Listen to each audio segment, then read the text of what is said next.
The comfort of your favorite seat is now your comfy car-selling command center, thanks to Carvana. It doesn't get any better than this. Your favorite seat's the best spot in the house. Make it even better by entering your license plate or VIN and getting a real offer in minutes. There really is no place like home. And speaking of home, Carvana will pick up your car from yours after you finalize your offer. Visit Carvana.com or download the app and sell your car from your comfy place. Man, that sunset is gorgeous. Grill, patio, sunset. Hard to get better than that. Unless you're browsing Carvana's inventory while you soak it all in. Oh, burger time. So sit back, get comfortable. Carvana's got thousands of cars under $20,000 just waiting for you. I could stay here forever. Carvana, where car buying meets comfort meets convenience. Download the app or visit Carvana.com today. Broadway Is My Beat. From Times Square to Columbus Circle, the gaudiest, the most violent, the lonesomest mile in the world.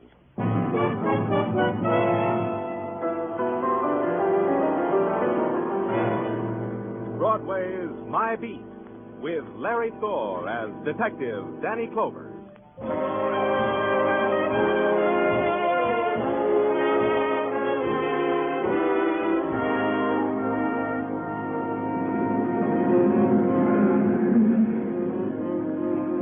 Broadway. It's a place you drift to because the other promises you made to yourself never happen. It's a place where you leave your life behind and stand on a street corner beating down a stream in your throat. It's the best of the 1,001 nights you dreamed of. The place in the world where something happens to you outside of the movies. It's Broadway, My Beat. At 6 p.m., Broadway is getting ready for the nighttime. There's a feeling to it. Fury crouches in the doorways, waiting till all the lights burn off. The feeling trails down into the small streets that feed Broadway. Down into the small streets and around corners. Somehow, on that Friday night, it stops in front of a particular house. Mrs. Brandeis lives there. And through the window, you see her standing in front of a candelabra of 7 candles, the palms of her hands pressed against her face. You wait.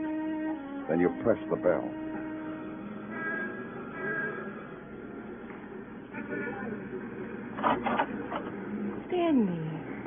Danny Clover. Oh, it's good you came tonight, Danny. Good Shabbos, Mrs. Brandeis. Thank you, Danny. Please, come in. Danny, you got some news? You heard something about my son? Yes, that's why I came, Mrs. Brandeis. In the parlor. There we can sit down. There you can tell me the news of my son. Your husband, Mrs. Brandeis? Yes. All right, listen to him, Danny. Already, Mr. Brandeis is saying for our son the prayer for the dead. Please sit down. Thanks. To him, Maury is already dead. He said to me, Danny, Mr. Brandeis said that no son of his was a murderer. To him, he said such a son is dead. So to him, it's not Maury who sits in prison. It's a stranger. I don't know how to say this, Mrs. Brandeis. Oh, say it, Danny, say it. Mrs. Brandeis, the plea for stay of execution. You see, the board that handles... What, Danny? Say it. The execution takes place Monday morning at 1 o'clock. They're going to kill my son. Execute. That's the word they use for killing my son. What can I say to you? Say this. Tell them no, Danny. Tell them they can't do this. This execute. Tell them, Danny. Mrs. Brandeis... Tell them this is a notion they've got that my boy is a murderer. This board, these people who think such a thing, what do they know of Maury? There's nothing I can do. Maury didn't kill anyone. You tell them that, Danny. If Maury was innocent, I'd tell them. Oh, Danny. A mother who has looked into the heart of her son tells you this. Maury didn't do this thing. Her mother tells you this. I'd better go, Mrs. Brandeis. Yeah, Danny, go. Good night.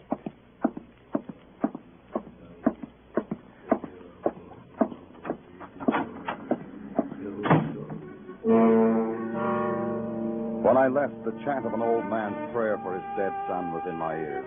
But rising above it was a twisted melody all mixed up with lament and hope and desperation. And that would be Mrs. Brandeis. And that would be all I had to go on.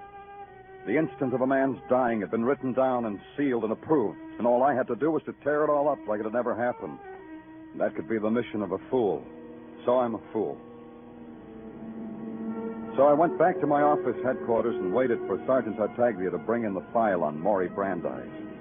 When he brought it in, it was 10 o'clock of a Friday night. It's 10 o'clock, Danny. That means something to you? Oh, yeah, Danny. How did you bring me on Maury Brandeis? Oh, everything, the works. But I could sketch it for you, Danny. This way we could all go home earlier, you and me. All right, sketch it. A sketch, to wit. On May 22, 1949, at 11 o'clock of the same evening, May 22, 1949, one Maury Brandeis did hold up the jewelry shop of one Charles Gilbert. He did, in process of hold-up, shoot one Mary Gilbert in the back. Said Mary Gilbert being the daughter of aforesaid Charles Gilbert, jewelry shop proprietor. What says he did all that? What says is two witnesses. One, Phil Alexander, male, and one, Nicky Thomas, female. They saw the killing? Yeah, Danny, yeah. What they seen goes like this. Phil and Nicky was walking home from a dance. They see Brandeis with a gun in the girl's back. The girl has got her hands in the air. They hear the shot. They run to call the police. How did they know it was Brandeis? Oh, they didn't, Danny. They didn't. They had presence of mind to note down the license number of a new Nash car standing on the street in front of the store with its motor running. In this car was found the gun, the loot, the ownership tag of one Maury Brandeis, which was found asleep drunk in his house 2 hours later by one of our boys. Can I go home now? Yeah, Tartaglia, go home. Then it was 10:15. In the night, the city makes a somber, tearing music that beeps through stone and shrieks through your open window. So you slam the window. It's still there. You try to memorize the details that will bring death to a man on Monday morning at 1 o'clock. And finally, when your eyes feel as if they'll crack, you've memorized them. Then it's dawn and you grab some sleep. Then you waken and it's something to eat. Then you wait for a man named Charles Gilbert to open his jewelry shop. You watch him move slowly out of the curtained shadows at the rear of his shop. And slowly walk, and slowly unlock the door. And it's 9 o'clock Saturday morning. Good morning. Good morning, sir. Beautiful morning, isn't it? You're Mr. Gilbert? Mr. Charles Gilbert? Yes, that's me. You're early, aren't you? On your way to work? Mr. Gilbert... Oh, I know. You want to buy before the rush. Well, come in, please. You'll find I have some excellent values on sale, sir. You read my ad in the news? Expensive, but worth it if customers come so early. I'm Danny Clover, Police Department. I want to talk to you, Mr. Gilbert. Is it about the murder of my daughter? Can we go in the back of the store and talk, Mr. Gilbert? Yes, of course. Through the curtains, Mr. Clover. Thanks. You understand, Mr. Clover, that whatever words we will speak over my daughter will bring me great pain. I'll make it as easy as I can. I'm trying to save a man's life, Mr. Gilbert. A murderer's life? There's a question in my mind if he is a murderer. There's none in mine, Mr. Clover. I want you to go over the night of the holdup with me, Mr. Gilbert. Everything, the simplest, the most ordinary details. Everything. I have already done that with you, police, Mr. Clover. Is that how you work? To rake through a man's brain? That's how we work. It was a Thursday night. It was late. Someone pounded on the door, kept pounding. My daughter said she'd get up and see what it was. I told her not to bother. They'd go away, I told her. Go on, Mr. Gilbert. Ruth slipped on her old coat and went to the door. She opened it. I heard her say, "What do you want?" And then I heard the door close, and then whispers, and then the shot. That terrible, terrible crashing sound, and Ruth's cry to me. Like when she was a little girl. No, Mr. Clover. You have customers, Mr. Gilbert. Good morning. Well, you mind if we look around, Dad? My wife and me are in the market for a bauble. Nothing's too good for my wife. Isn't that right, wife? Please go ahead. I'll be in the back of the store. Just call me when you're ready. Yeah, sure thing, Dad. Do you want more, Mr. Clover? All of it. All of it. I picked up my child, Mr. Clover, and put her on the bed. She was still alive then. I took off her coat, He shot her in the back. I held her like a baby in my arms. And she died. You want to save a murderer's life, Mr. Clover. Save it and my curse on you. Coat. No coat was mentioned in the transcript. Why wasn't it mentioned, Mr. Gilbert? How would I know, Mr. Clover? Where is that coat? I gave it away. To whom? To a boy who comes in Saturdays and cleans my shop. A boy by the name of Robert Shaw. Do you know where he lives? In Harlem, Mr. Clover, 1229 West 117th Street.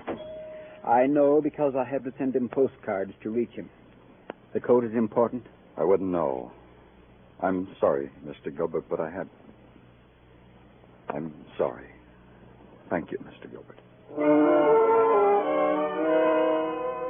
Saturday afternoon, 2 p.m.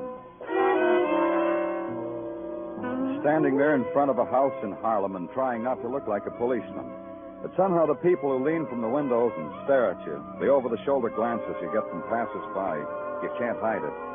So you pat a kid on the head and smile and look around, but nobody smiles back at you, not even the kid. The man you're waiting for acknowledges your greeting with a short nod. Yeah, I'm Robert Shaw. I'm Danny Clover, police. Well? I need some help from you, Shaw. From me? Help? It's about a coat, a woman's coat. I've been lucky. I've found an honest job. I don't have to steal. I didn't say anything about stealing. No, you didn't. You just said it was about a woman's coat. The coat that belonged to a murdered girl. Mary Gilbert? That's right. Where's that coat? Her father gave it to me. I didn't ask him. He said, here, Robert, here's a coat. Said maybe I could use it. But a coat for a woman? Yeah, for a woman. For my sister Ethel. I gave it to her. Where does your sister live? 1115 West 138th Street, apartment 3. But you won't find her there. Where is she? Well, try the Harlem Hospital, mister. I got word this morning early that that's where my sister was. In the hospital. Saturday afternoon, 3 p.m. You walk slowly up the worn sandstone steps. Slowly because somehow you never hurry when you can walk into a hospital. And a nun accepts your question quietly and tells you to wait because the girl's asleep. And you wait. And your eyes dart through open doorways in the hospital corridor, and you wait. And it's 4 o'clock, and it's 5, and still you wait. And the smell of the hospital melts into the furtive sounds and the quiet footsteps, and you doze. And then there's a gentle tap on your shoulder, and it's 8 o'clock. And you're shown a ward and a numbered bed, and a tired girl who tries not to be frightened. But I've already been questioned by the police, Mr. Clover. I know. This will only take a moment. What do you want to know? About the coat, Ethel. About the coat your brother gave you. I told him. I told him all about it. Tell me. I was walking home, Mr. Clover. It was late. When? Last night. It was very late, about midnight. That's when it was. Tell me just what happened, Ethel. As soon as I stepped down from the curb, the alley curb, Mr. Clover, he came out of the alley. It was dark. Then you don't know who he was? I still don't, Mr. Clover. He stood close to me and whispered in my ear. He said he would give me $10 for the coat I was wearing. The coat? Yes. Then he hit me. He started to tear the coat. Tried to tear it off of me. But I screamed and the man ran. And a policeman was standing over me. I see. Where's the coat now? It's over there, Mr. Clover. It's in the closet. This one? Yes. Take it, Mr. Clover. Take it. It's a dead girl's coat. I don't want it anymore. 9 o'clock. Tartaglia brings the dressmaker's dummy into my office, drapes it with the dead girl's blouse, puts the coat over it. The bullet hole in the blouse matches the sewn-up bullet hole in the coat, right on the same line. 10 o'clock, it still matches. 10:30, Tartaglia sends out for spud nuts and coffee. 11 o'clock, we've torn the coat apart. Nothing there. 11:30, we've got a torn-up coat. Nothing else. 12 o'clock. A boy's life. A boy's life.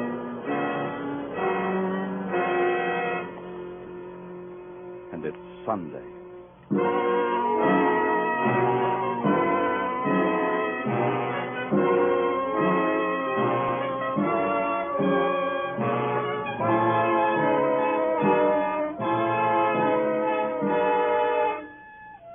You are listening to Broadway's My Beat, starring Larry Thor as Detective Danny Clover. May as well face it, a lot of your conversation during the course of a week is about the shows on CBS on Sunday nights. Charlie McCarthy, Edgar Bergen, Jack Benny, Red Skelton, Corliss Archer, and Eve Arden as the romantic high school teacher, our Miss Brooks. Drama lovers, next week will surely be discussing Irene Dunn's performance in the Barretts of Wimpole Street this Sunday night on the Family Hour. And everybody will be talking about Margaret Whiting's songs on the Contented Hour and Horace Height's newest finds on his Youth Opportunity program. All of these great shows will be heard this Sunday night on most of these same CBS stations, with Jack Benny being heard on them all.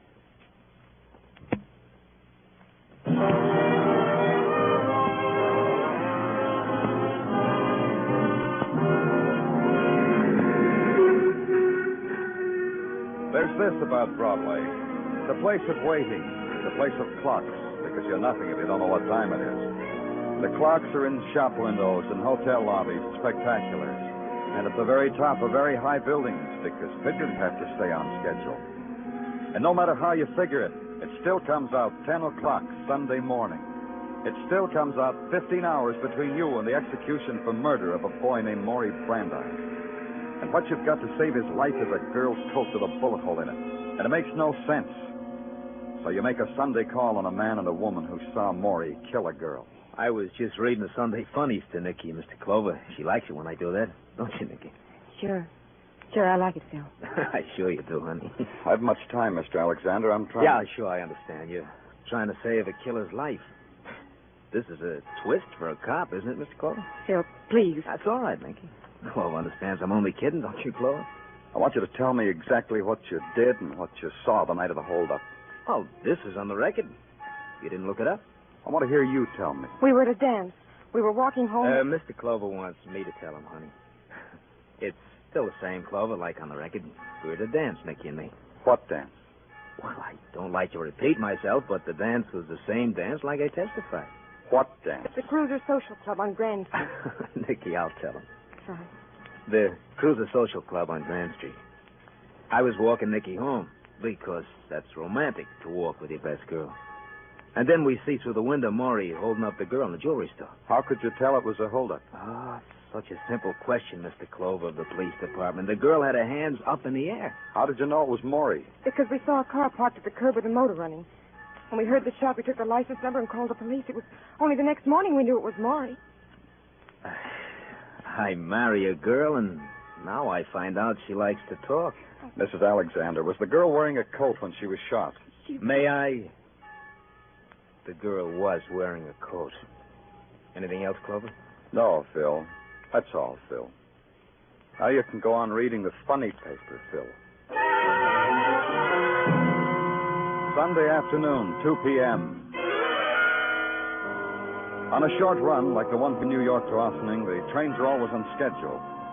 Then the automobile ride to the prison, the warden's tight greeting, and finally the walk into the prison yard. Maury Brandeis would be there, the warden said. Maury's request. He wanted to be outside on a Sunday afternoon before he died. Request granted. Complete with chaperone, a guard sitting on an orange crate holding a shotgun and sucking on a matchstick. Maury. Maury. I'm Maury. I'm Maury Brandeis. I'm Danny Clover, Maury. Do you remember me? What do you want? What do you want me to say? Did you kill that girl, Maury? They say I killed a girl. They say I shot her. Did you? Yes, I killed her. I believe I did. They told me I did. They keep telling me I did. I believe it. You went into the jewelry shop to rob it. When Mary Gilbert came downstairs, you made her turn around and you shot her in the back. Is that what you did, Maury? What? Listen to me. Yeah? You're sure of it, then, that you murdered Mary Gilbert? I was drunk. I was at the dance, and I got drunk. Why did you get drunk, Maury? I did it before. I liked it. Maury, I'm trying to help you. I promised your mother I'd help you, and there's not much time. I know that. I'm going to be electrocuted. They say it won't hurt. Do you know that? Did you know they can electrocute a man, kill him, and it's painless? I can't help you when you talk like that. Think, Maury. Think of something to tell me. Something I can go on. Some place it'll take me. Someone I can talk to. What happened that night when you were drunk? Why did you leave the dance? I was drunk. Did you have the gun when you left the dance? Drunk. Why did you tell her to turn around before you shot her? Almost the way I feel right now. Drunk. And you really don't remember. You don't remember a thing. I killed her. You keep asking me to say so. They say a man always confesses before he's electrocuted. It makes a man feel better. So I'm saying it. I killed her. And I don't feel anything at all. 4:45 on a Sunday afternoon. And all I had was a hatful of dried leaves. And back to the office at headquarters and staring at a headless dressmaker's dummy draped in a blouse and a torn tweed coat. Staring at it until it grew ahead and laughed at me. Laughed at me when I asked it why anyone would want that coat. And not tasting the cigarettes and the coffee. And feeling time run through your fingers like dust in that rotten clock. Why don't you go home now, Danny? Why? Oh, because it's getting late. It's almost 9 o'clock. You read and reread the records and the reports, the impersonal data, the typewritten words on municipally furnished stations. The reason why a man must walk to his death in a few short hours. And the dressmaker's dummy puts her hand on her hip and winks at you. Danny, I brought you some more coffee. Tartaglia. Huh? You think Maury killed that girl? You want an honest answer or an answer that'll make you feel good? Just an answer. Okay, Danny. Yeah, I think Maury Brandeis killed Mary Gilbert. I think no matter what personal reasons you got for going through all this, Maury Brandeis will still die at 1 o'clock tomorrow morning because he killed that Gilbert girl. You through talking? Yeah, Danny, I'm through. Why did someone beat up a girl to get that coat back? I don't know. How did they know about the coat the same time I did? I don't know. How? How? You jostled your coffee, Danny. How did they know about the coat the same time I did? I told you, Danny, I don't know. Call up Gilbert's jewelry shop. Get me Gilbert. Danny, look, it's 11:30 o'clock at night. Let the poor guy alone. Let him sleep. Call him up. Okay, Danny. Hey, let me find the number. Here it is.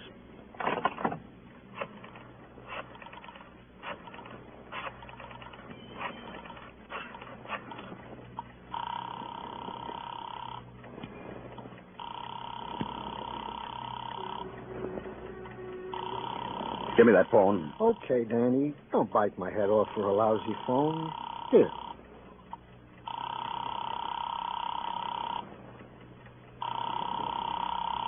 Come on. Hello. Mr. Gilbert? Yes, this is Mr. Gilbert. Who is This is Danny Clover, Mr. Gilbert. Have you no consideration at all, Mr. Clover? One question, Mr. Gilbert. Who was in your shop when I was talking to you? Really, Mr. Clover? Who was in your shop? Let me think. Oh, I remember now. It was Phil and Nicky Alexander. Thanks, Mr. Gilbert. Something, Danny? Something. Give me a squad car, Tartaglia. Midnight and Sunday was over. And in 1 hour, Monday would be over for Maury Brandeis. The siren gouges a path through the city swiftly like a wild saw trailing across the dark. And you ride it. Inside of you, you're screaming with it. There's a light in the window of the house you're looking for, and the odds get better, from 1,000,000 to 1 to 1,000 to 1. Just a minute. Come on. We'll be ready in just a... Going someplace, Nicky? I asked you. Going someplace? Got the cab, Nicky? No, it's not the... It's not the cab, Phil. It's Danny Clover.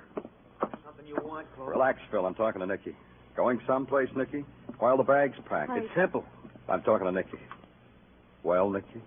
It's our second honeymoon. Every 6 months we take a second honeymoon. When did you get married, Nicky? In May? May 23rd. The date's right here inside my ring. Here, I'll show you. The day after Mary Gilbert was murdered, wasn't it, Nicky? An impulse. Nicky and me were impetuous. Impetuous? Or a wife can't testify against her husband? Tell me, Nicky. How did Phil kill Mary Gilbert? Are you kidding? Shut up, Phil. I asked Nicky. Phil, what... Was it like this, Nicky? You waited outside while Phil was robbing that store. Then Mary came in and surprised him. He held a gun on her, made her turn around and shot her in cold blood. That's what Maury Brandeis did, remember, Clover? That's why he's going to burn You both got frightened, Nicky. You saw Maury passed out in his car. Phil planted the gun and whatever he stole in the glove compartment. Was it like that, Nicky? Phil, please, Keep tell quiet, keep quiet. Tell me. Come on, Nicky, tell me. I'm tired, Mr. Clover. I'm so tired of... I'll tell you. Shut up. I told you to shut up. Leave her alone. I said leave her alone. Yeah. Okay, Phil, over there, face the wall and put your hands up. What is this, Copper? Like I said, over against the wall and keep the hands high. I'm going to book you for something, and it might as well be for wife beating. Sergeant Tartaglia speaking. Danny Clover, send a wagon over to 1010 West 86th.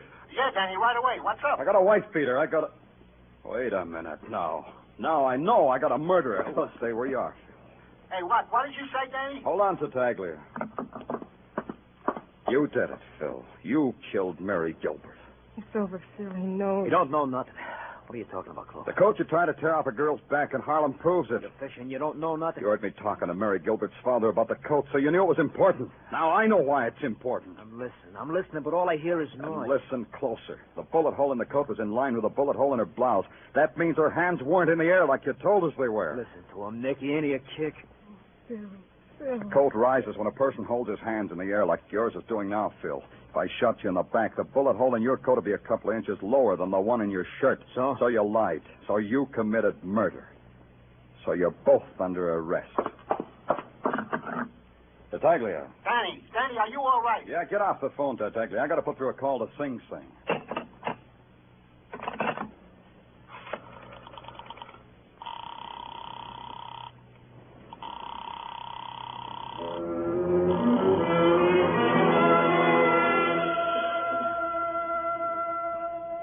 I watched Nicky's face as I waited for the call to go through. And it was the face of a woman who was dead, without tears, without bitterness. Only the final, the desperate rejection of life. And then I was talking to the warden. Then I hung up and made another call to Mr. Brandeis to tell him his son was back from a journey into shadows. To tell him he need no longer pray for the dead.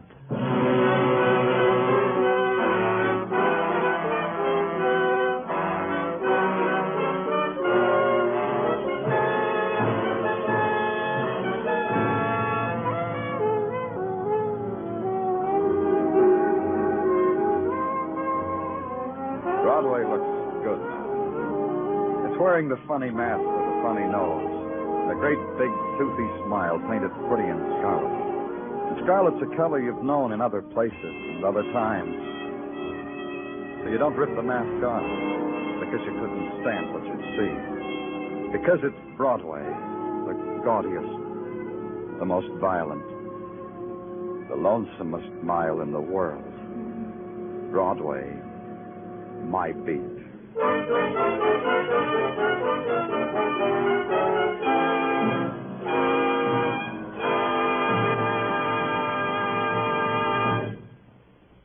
Broadway's My Beat stars Larry Thor as Detective Danny Clover and is written by Morton Fine and David Friedkin. The musical score was composed by Alexander Courage and conducted by Wilbur Hatch, and the program was produced and directed by Elliott Lewis. The cast tonight included Charles Calvert, Lillian Baeff, David Ellis, Parley Bear, Tony Barrett, Chester Hairston, and Vivian Baber.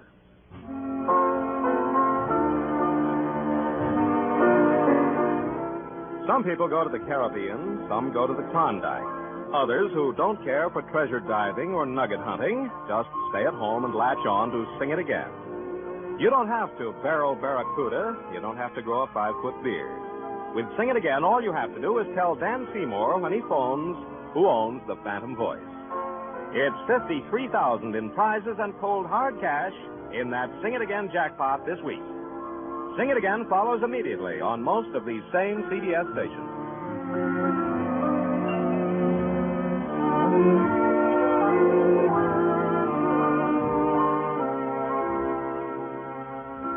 This is CBS, where you find Broadway Is My Beat every Saturday night, the Columbia Broadcasting System.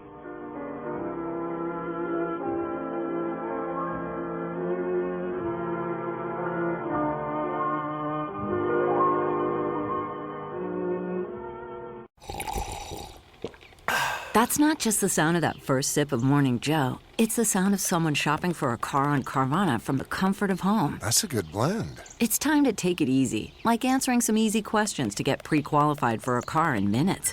Talk about starting the morning right. Just like customizing your terms so your car fits your budget. Visit Carvana.com or download the app to experience car shopping the way it should be. Convenient, comfortable. Ah. That's not just the sound of that first sip of Morning Joe. It's the sound of someone shopping for a car on Carvana from the comfort of home. That's a good blend. It's time to take it easy, like answering some easy questions to get pre-qualified for a car in minutes.